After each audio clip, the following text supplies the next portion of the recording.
শ্রমের বিনিময়ে হকের টাকা চাইছে, ওর মেয়ের দিকে চোখ দেবার সাহসটা তোর কোন বাপ দিছে হারামখোর? বাপের হোটেলে খায়া বাপের উপর জবান চালাস? শাকিল,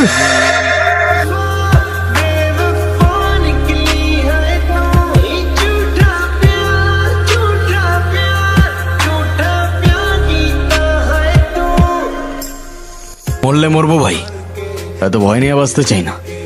হ্যাঁ ঠিক বলছো, মরে যাও, তার আগে দয়া করে আমাকেও একটু মেরে রেখে যাইও। কিরে কখন আসছো? কি জানি, খেয়াল করিনি তো।